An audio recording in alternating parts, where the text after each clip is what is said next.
professionals. Yeah. I was saying there's more method to the madness than people realize. Like there's a real definite science and strategy to it. I've been studying the science of open air preaching for 14 years, and meeting other street preachers and getting pointers and tips on how they do this, how do they handle that, and there's different tactics and strategies. And I'm writing a book right now called The Street Preacher Manual. And it's full of practical pointers and tips. It's 100 evangelism lessons, and from everything from like how to draw a crowd and keep a crowd to how to handle the police, a lot of the things that we're talking about here, to how to be a full-time street preacher, because there's lots of street preachers, but not many full-time street preachers. And so 100 evangelism lessons, and then that manual, that book, will also be a video series for an online course, and so that's exciting but yeah, 14 years of studying, and so this is some good little nuggets for you guys, and trial and error too. Lots of trial and error. Okay, so moving on to the second topic here is how to handle the police, because it's just a matter of time. If you're out on the streets long enough and often enough, it's just a matter of time before you have some interaction with the police. Especially given the nature of street preaching, we're out there making a lot of noise. We're out there and people are getting upset. We have a big old sign and a big old banner. You're going to attract the attention of the police. Typically, the police do not arrive unless they've been called. That's the general rule, but not always. Sometimes, the officer just doesn't like what you're doing either. Some of the police are saved. Some of them definitely are not. And just like, when I'm preaching on the street or on the campus, and a lot of these, sinners in the crowd just want to try and shut me down, if they had a badge, they would be trying to do it. And I've had plenty of cops who just try and hassle me and give me a hard time. And they just obviously hate God. I've had, I was preaching at a Tyler Junior College. And it's just a nice little free speech area, and I had a nice little crowd, but it's right near the street. And so this motorcyclist, he parks his motorcycle, and he's just revving it and revving it and revving it as loud as he could for probably about 5 minutes. I was surprised, he must be interrupting classes or something. And so I go over to the police officer, and I said, "Are you gonna he's disturbing the peace, revving his motorcycle for 5 minutes, like that. Like, are you gonna? Can you stop him?" He's, "Oh, no, he has the right to start his motorcycle." I said, "He's not starting it. He's been revving it for 5 minutes." He says, "No, he has the right to start his motorcycle." I said, "You really are a sin-loving God hater, aren't you?" And he says, "Yes, I am." Wow. That's what he said. "Yes, I am." He didn't know I had my microphone on and my camera a little far away, so I got that all on video. But that's what he said. "Yes, I am." And so, but that same campus, about 2 years later, I had an officer come up to me. And he says, "I've seen you on YouTube." He said, "I love what you do." He says, "I didn't know you preach on this campus. I was just watching videos of you in Arizona, and he's like, "Keep up the great work." And he gave me a big hug. Same campus, and he's an officer there. It was a smaller campus, so a lot of the officers come and go, but So yeah, there's plenty of saved officers. In fact, I've had one officer, we were preaching in front of a strip club, and he was a state trooper. And he's like, "I've seen you somewhere before." I said, "Really?" I'm like, "Well," he's like, do you preach out on the college?" I said, "Yeah, I do sometimes." He said, "Oh," he says, I was on the jury for one of your trials." He said, I was rooting for you. And then he just, he told the strip club I had free speech and left it at that. So, but I've had other officers who were not so friendly, plenty.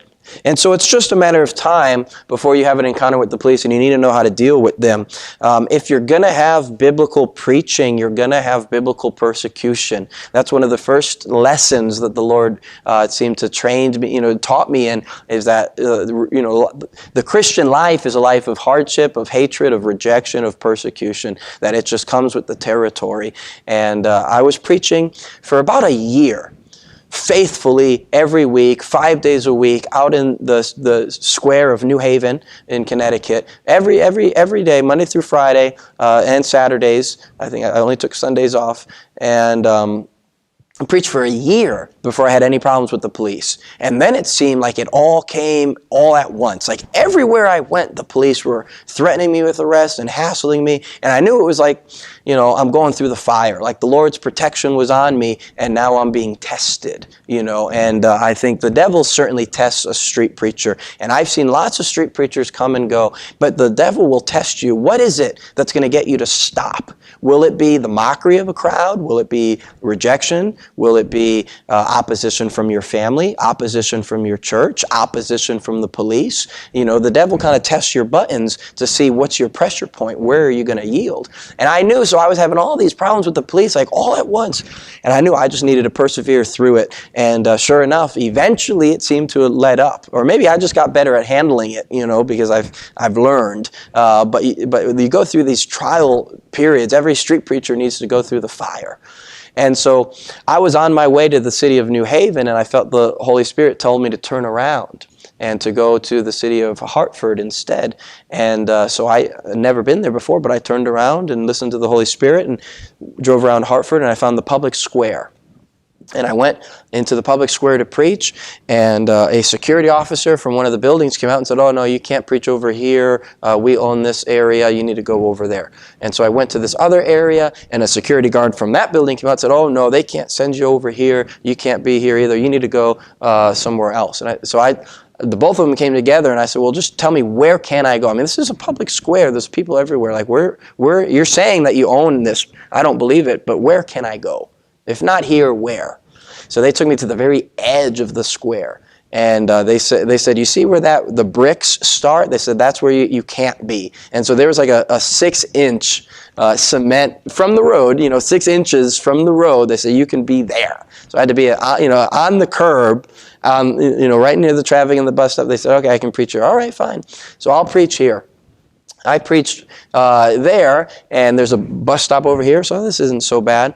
But then a businessman came out of the skyscraper, one of the buildings there, and he had a slicked back hair and dressed up real fancy suit, and he's on his cigarette break.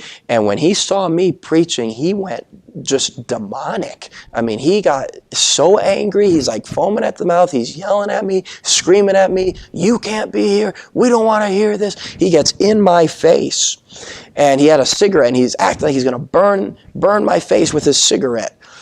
And I said, "In the name of Jesus Christ, you leave me alone." And without saying another word, he just shut his mouth, turned around, and walked away. About, a few minutes later, the police arrived. "Oh, we heard there was a disturbance." I said, "Well, there was actually, they put me in cuffs and put me in the back of the police car, first thing they did. And then they said, "We heard there was a disturbance." I said, "Well, there was this one guy, but he's gone now. It wasn't me. It was, I'm preaching where the security said I could be. And, this guy was causing a disturbance, but he's gone."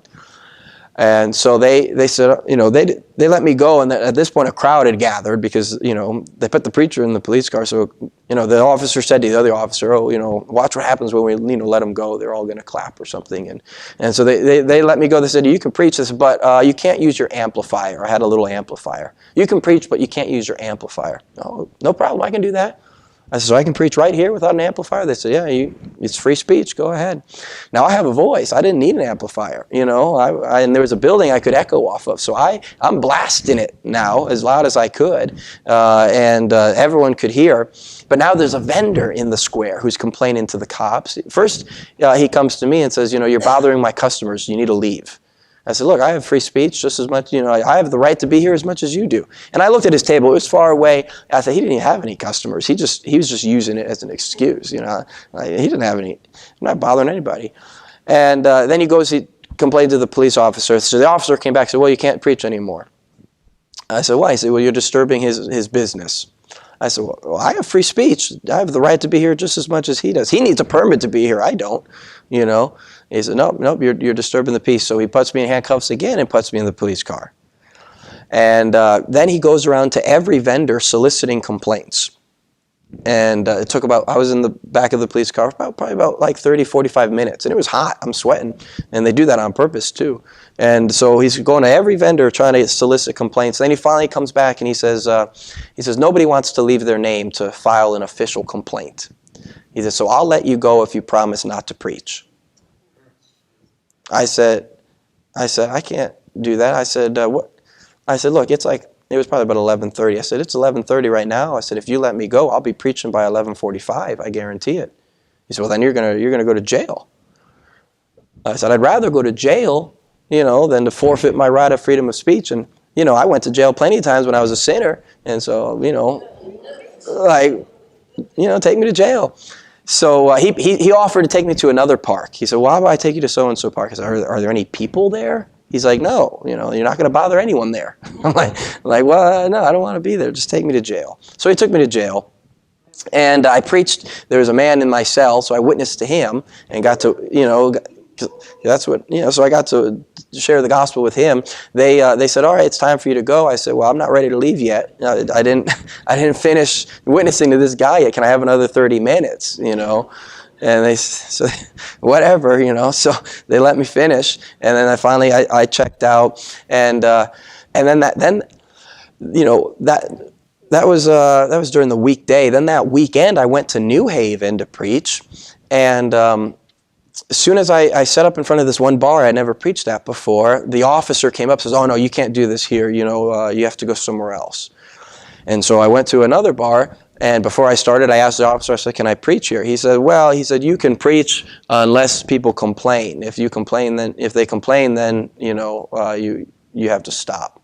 I'm like, well, they're going to complain. So, I went to a third location.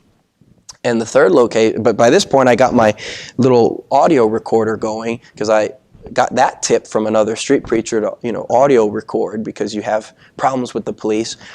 And I set up my soapbox. This is on a street corner, just a regular street corner. I set up my soapbox as a little step stool. And now another officer, a third officer, comes up to me that night. And as he's approaching, I just say, officer, I just want you to know I'm recording this conversation. I don't even have to let him know. In Connecticut, it's just one-party consent. But I said, I just want you to know I'm recording this conversation. So without saying a word, he looked at the little wire I had, and he just ripped it out of the recorder. And he says, is this your step stool? I said, it is. So he picked up my step stool and threw it in the garbage. And he says, you can't do this here. You need to get out of here. Now, these are officers who are hired by the bars. That's the problem. They're being employed by the bar owners. And so then I go to a fourth location, and again, there's an officer there, and I said, hey, can I preach here? Can I street preach here? He says, no, people aren't going to like that. You can't do this here. So four locations in one night. And this was right after being arrested in Hartford. So I was going through a real testing and trial period. So I managed to leave that night without getting arrested, but I had 4 threats of arrest, and I didn't get any street preaching done. And so finally, I went to court for that first one, and the prosecutor said, he just read the file, and he's like, you're out there street preaching? I said, yeah. He's like, with like a bullhorn? I'm like, yeah, with a little amplifier. It's not even a bullhorn. He says, well, you have free speech. You need to tell these police to leave you alone. I said, I told him. I said, I think you need to tell them that. And so he said, well, I'm dismissing this, And so the prosecutor didn't want to prosecute it. He just dismissed it off the bat. And then I did some lawsuits with some Christian attorneys for both Hartford and New Haven. And I was only 20 years old, and but I got these Christian attorneys, and we won for both cities. Now I didn't get anything; my attorneys got their attorney fees, but it did make the newspapers, and it probably made them think. But I've had problems time and time again in different places, in Texas, in Florida. I mean, all over the country. It's just a matter of time. I can't tell you all the stories of being arrested, but and how the Lord took care of that, but. But there's a strategy that you can use to avoid being arrested, because you don't want to be arrested. We're not there to get arrested. We're not there for lawsuits. We're there just to preach the gospel and to win souls. Okay, but the police are going to hassle us, and so one of the things that you need to know is what your actual legal rights are. And I have a whole list of legal rights of street preachers. In fact, if you want, I could email you the whole list of all these legal cases. The first thing you need to know, at least, is the Constitution and what that, protects you in. I was preaching in Dallas, and an officer came up to me. This is on the street. And an officer came up to me and says, "Do you have a permit to do this?" I said, "Yes, I do." He says, "Well, can I see it?" I said, I don't have it with me. He said, "Well, who gave it to you?" I said, "The Founding Fathers. It's called the Constitution. Have you ever heard of it?" And he says, "You know what?" I said, "Yeah, free speech. That's the only permit that I need. The Constitution gives me permission to do this. That's my permit." And so he called up his superior, and then his superior came out and said, "It's free speech. You have the right to do this." And so one of the tips is to, obviously know what your rights are, but a lot of times I'll ask them for their superior. Because their superior is supposed to be more knowledgeable on these legal matters. So a lot of times you have these lower level officers who really don't know the law. I've had officers tell me, "You have free speech until somebody doesn't like it. And then you don't have free speech anymore, because now it's disorderly conduct, or now it's disturbing the peace. You have free speech until people don't like it, and then you don't have free speech anymore." And of course, that's insane. I mean, the Constitution protects offensive speech. That's why, the First Amendment is to protect speech that people don't like. It's to protect speech people want to shut down. Otherwise, there's lots of speech I'd like to shut down. I'll complain about the gay pride parades. I'll complain about all the gangster rap music I hear coming out of the cars. I mean, there's plenty of offensive speech I'll complain about, But I can't, if even pornography is legal under the grounds of quote unquote free speech. And so if they can do that, it's just legal prostitution is all it is. If they can have legal prostitution on the grounds of free speech, then certainly street preaching applies. And so you can avoid being arrested sometimes just by asking for the superior, and the superior should be more knowledgeable, but not always. Okay, I was preaching in Shreveport, Louisiana, in front of the casino. And I'm out there preaching to everyone who's going in, you can't spell casino without the word sin, S-I-N, and different things like that. And sure enough, the security manager, the supervisor came out, and as soon as he sees me, he starts yelling and screaming, "You have to leave, get out of here," just trying to intimidate me or something. I said, "This is a public sidewalk, I'm not going anywhere." And so then they called I said, "Call the police," So then the police officer arrived and said, "Well, you're on their property. This sidewalk is private." And I said, "Really? This sidewalk is this whole sidewalk?" I said, "Well, where's the public property start? Where does the private property end? Show me the line. Where can I go?" And he just arbitrarily said, "Well, from here, from this street to that street, then it's all private." I said, "Oh." I said, "Well, I need to talk to your supervisor." So now the supervisor comes. And I said, so they're like, "Well, what's going on here?" I'm just trying to preach here, but, they're telling me that they own this property and I can't. So then the officer then turned to the other officer. He didn't want to hear my story anymore. He said, "Well, what's the story? We're trying to get him out of here and, blah, blah, blah, blah, whatever." And he said, "Well, you're disturbing this man's business." The supervisor said, "You're disturbing his business, so you've got to go." And I said, "Well, I'm just trying to figure out, all I want to know is where's the public property start? Where's the private property end?" And then he said, "Well, from this street to that street." And it was different than the first officer. They're just making it up on the spot. And I said, and I have my video camera going, which is another important tool to use. And I said, "Are you telling me that this is that this is a private sidewalk? This is a private street?" And he said, "Yes." And that's just how he said it. "Yes," hesitant. And so then, okay, fine. So I leave and I contact the city engineer at the city hall. I found his email address. And the city engineer has what's called the plats, which, state what's public easement and what's not. So I just emailed him. I said, "Hey, I was out in front of the casino talking to people about the Bible. The casino," I didn't tell him about the police. I said, "The casino claimed that they owned those sidewalks. Is that true?" And I kind of wanted him to get upset at the casino for claiming city property, I didn't tell him that the police were involved because, it doesn't matter. And so he wrote me back same night. He said, "Oh, nope, the sidewalks in front of the casino are public property, public easement. You have the right all the way up to the front door," he says. The casino is only responsible for the maintenance of those sidewalks.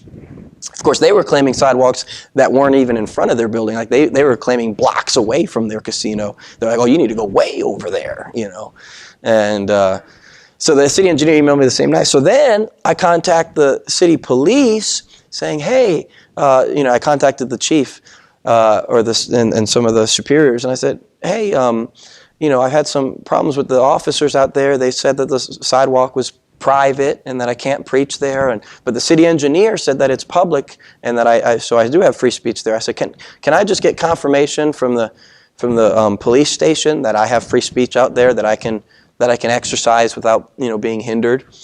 And you think this should be a clear case, right? Like the city engineer has affirmed it. It's constitutional free speech. It's public sidewalk. It should be done, right? Well, they emailed me back. The superior emailed me back, says, oh, you're going to need a permit to preach anywhere in the city. I said, a permit to preach anywhere?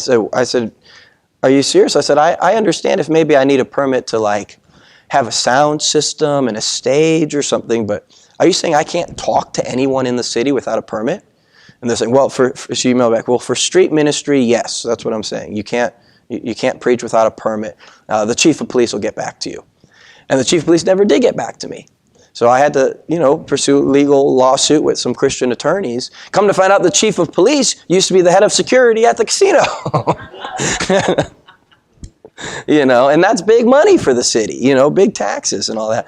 And so it was a legal mess. When we finally did the lawsuit, it got even crazier because they're saying, then 6 months after this incident, the city passed an ordinance that said you can't have any street performers in front of a business, in front of the entryway, or at a crosswalk or at a street corner. They have to be like 30 feet away from a street corner, 30 feet away from an entrance to a building, 30 feet away from a crosswalk. 6 months after.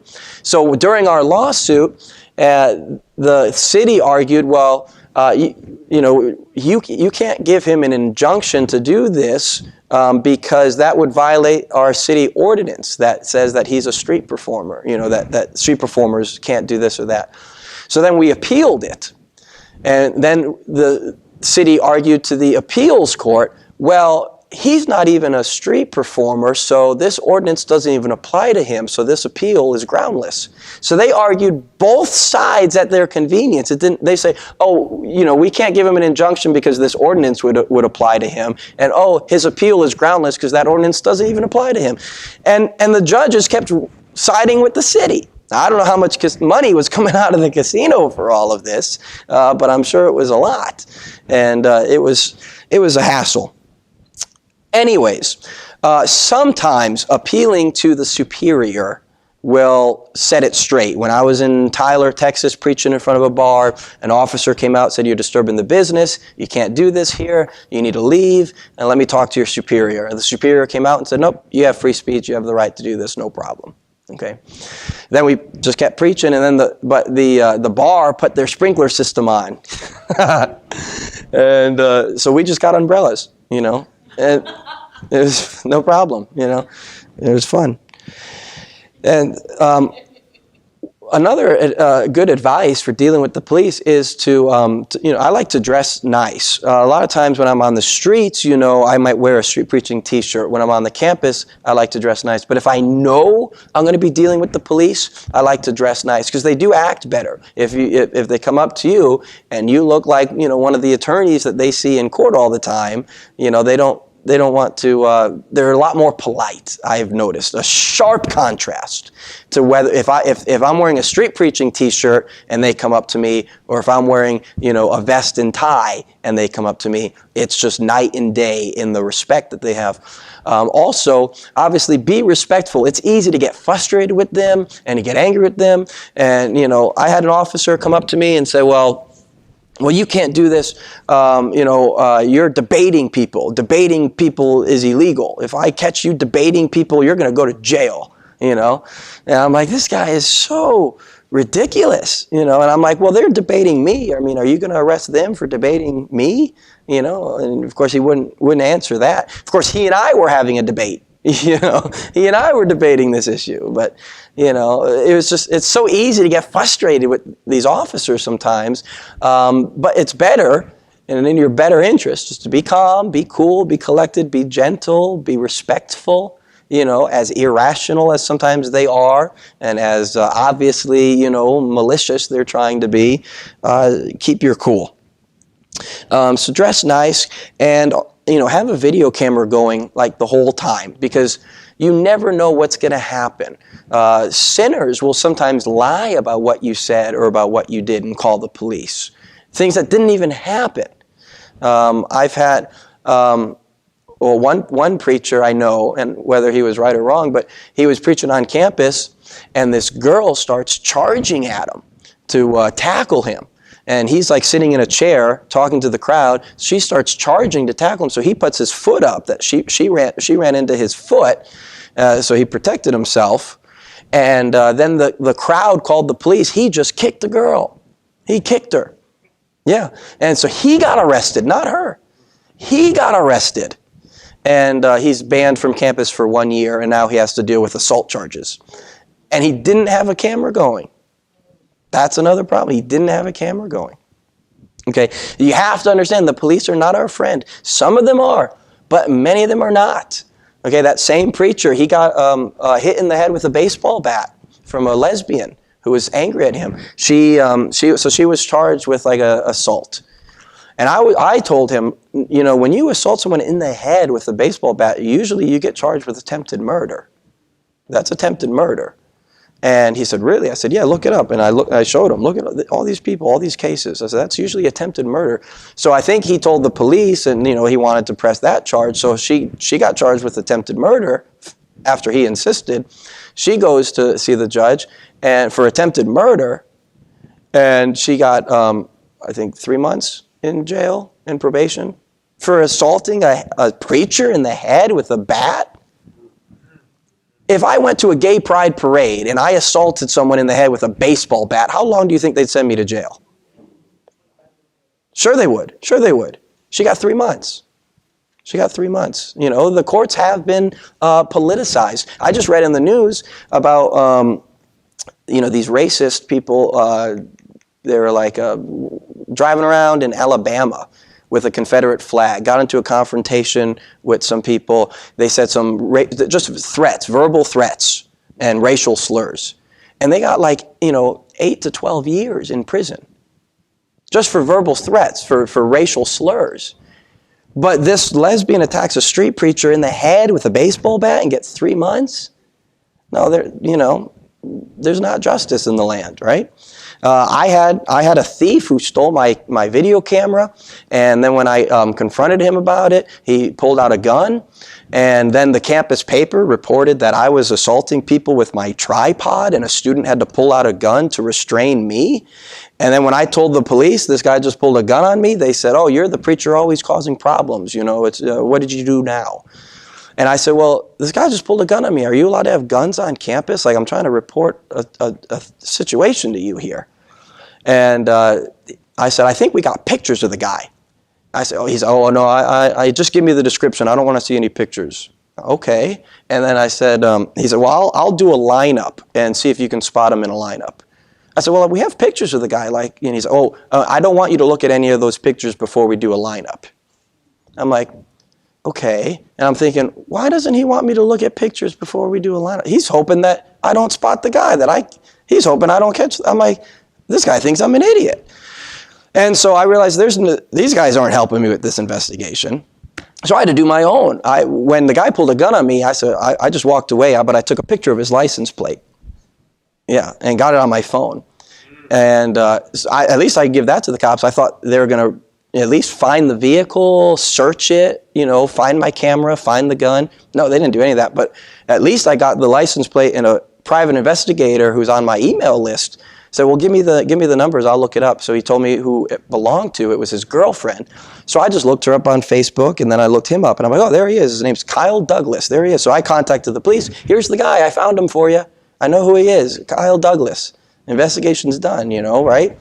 And then I have to, but they were resisting it. They were worried about a lawsuit against the campus. That was their concern the whole time. They didn't care about justice. And so when I had to, they finally convened a grand jury. And I told the grand jury what happened. Then I guess the other guy told the grand jury what happened. The grand jury ruled that, or decided not to press charges, that I was the aggressor. And because I had followed him to his car because he stole my camera, but there was no proof he stole my camera because they never searched his car, so it's just my accusation that he stole my camera. And, but this is what I found. He posted on his Facebook, that the prosecutor, he asked the prosecutor, can I bring like pictures and displays to show what happened? This guy was like post-military, and he was claiming that it was all self-defense, his whole thing. He's the one who challenged me to a fight and pushed me and all this stuff. And the prosecutor told him, this is what he put on his Facebook. She said, bring whatever you need to bring to make this whole thing go away. That's what she never told me to bring anything. I had pictures. I had all sorts. She didn't tell me to bring, she didn't give me any help. No advice. Like you're supposed to counsel the victim or something. I actually had some post-traumatic stress after it, but, no counsel, no nothing. They told the criminal, do whatever you have to do to make this thing go away, because they're just worried about a lawsuit. And so, a lot of times the police are not in our favor. So, avoiding arrest is the best option, because if you get arrested, now you have a legal battle that you have to, it's better to just walk away without getting arrested. Then you can file a lawsuit if you need to, without the hassle of overcoming legal charges first.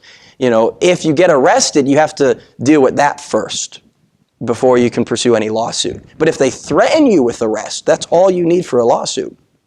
If they violate your right and say, you can't preach, you can't do this, you have to leave. They already violated your rights. They don't need to arrest you. They don't need to bring you to jail. So all you need is for them to threaten you with arrest and get it on your camera, and then you can leave. Say, oh, well, I'm done. I don't need to be arrested. And then you can contact your Christian attorney who will, send a letter to the police, and, he has his own steps to try and avoid a long litigation as well. I try to avoid a lawsuit as much as possible because they take like years, like 3 years, sometimes or more, and it just ties you up. And they don't like you preaching in the location that the lawsuit is over, because then they can argue, well, we're not stopping him. He's been preaching there this whole time, And so the attorneys try and tell you not to go to that location while the lawsuit's going on.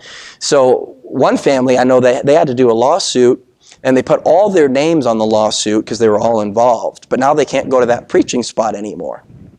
And I said, well, what you should have done is just put one family member on the lawsuit. So then the rest of the family members would be, they're not involved in the case, so they can keep street preaching at that location.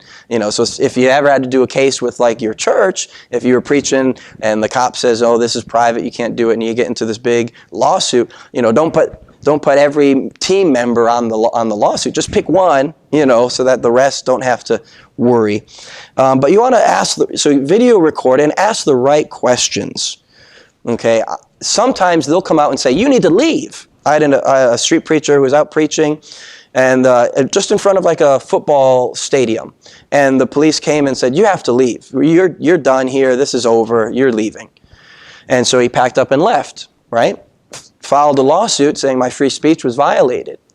Okay. In court, the cop argued, well, I didn't command him to leave. I was just giving my opinion. I thought his time was done. I thought, he's preached long enough. It's time to go home. I just gave him my opinion. And, well, judges always rule in favor with the cops if they can, And so, oh, well, no violation of your Constitution, was here. He just gave you his opinion. And so, they're tricky sometimes. Like when they pull you over, sometimes they'll ask you, can I search your car? Well, they're asking because they don't have a warrant. But a lot of people think, well, if the cop asks, you have to say yes, and if you say no, you look suspicious. If you say no, you look guilty. And so, cops will say, well, can I search your car? You actually have a choice there. And so a lot of times, you have to make a distinction. Are they giving me a command, or are they giving me a suggestion? And I've had plenty of officers tell me, you need to leave, you need to get out of here. And I'll say, are you giving me a command, or are you giving me a suggestion? And when I press them, they'll say, I'm just suggesting it. I don't think it's a good idea. I don't think you should be out here. I'm like, well, if you're not commanding me to leave, if you're not telling me I'm going to be arrested. Oh, no, I never said anything about that, Well, then I'm going to stay. So you want to ask them, what happens if I don't leave? What's the consequence? Okay, are you saying I'm going to be arrested? Are you saying I'm going to go to jail? What happens if I don't leave? And you want to get that on video. You also want to ask sometimes, well, if not here, then where? A lot of times, I'm telling all these stories, it can make it sound like, these cops are just like, anti-Christ. And some of them are, but a lot of times they're just, average good guys who are getting a phone call that there's a conflict, and they arrive on scene and they're trying to problem solve. They're trying to conflict resolution, right? And we need to negotiate with a win-win. Okay? A lot of times they'll come because someone complained. Well, who complained? That's why when I preach, I try not to preach near vendors, because vendors will be the first to complain. So if I'm at an event that has vendors, I'll stay away from them and try and find an area where I'm not going to bother any businesses.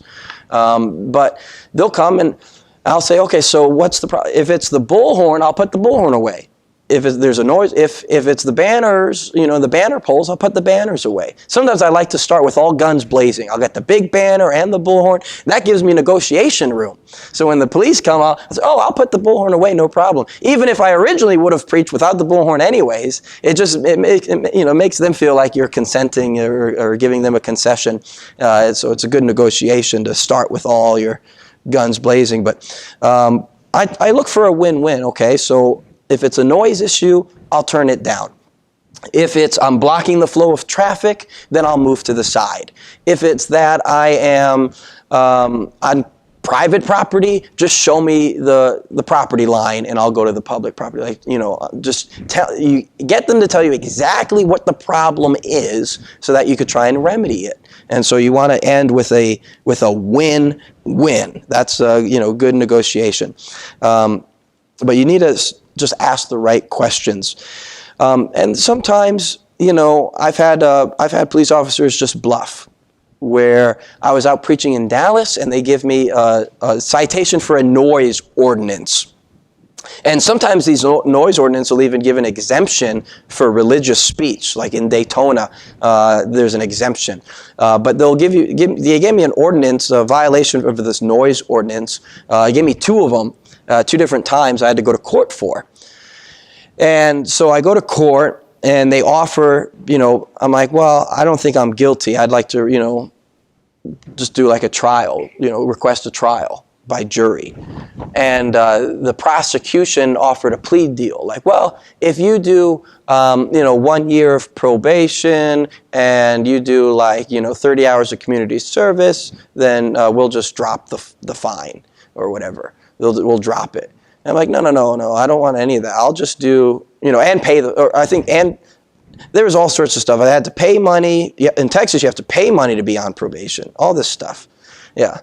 So I just said, no, I'm not guilty. I said, the police didn't even have a decibel reader. How do they know I was violating any noise ordinance if they didn't have a decibel reader out there to say how loud I was? Because I was pretty low.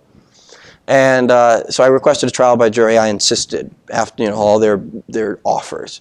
And then when it went to that, then they dismissed it. The prosecutor said, well, we need to dismiss this case from lack of evidence. We don't have any evidence here. Like, really? You're trying to get me on probation? You're trying to get me on community service? And you don't even have a case? You don't even have any evidence? Forget it. So sometimes they're just bluffing. I've had another officer once tell me, well, you can't preach after midnight. We have an ordinance that says no loud noise after midnight.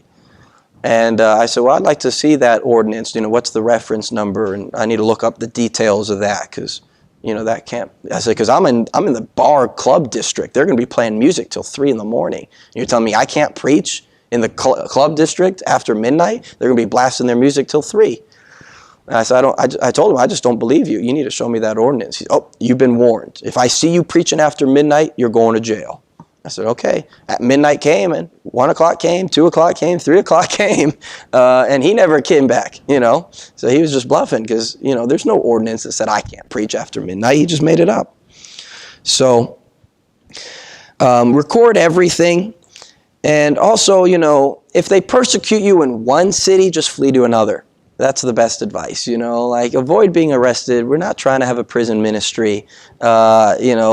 our objective is conflict resolution, get a win-win. But if they're just, completely insistent, then hey, look, there's plenty of other places to preach. It's harder when you're, stationary like you guys. If you start having problems in your hometown, you might want to, get in for the long haul and pursue a case there because, that's your hometown. But if you're just visiting an event or visiting a city or traveling through, a lot of times I won't even pursue it. They tell me I need to stop. I know they're unconstitutional. I know they're violating my rights, but I'll say, all right, forget it, because sometimes I'm in Canada or something and I'm not gonna pursue a case there. So, if they persecute you in one city, just flee to another.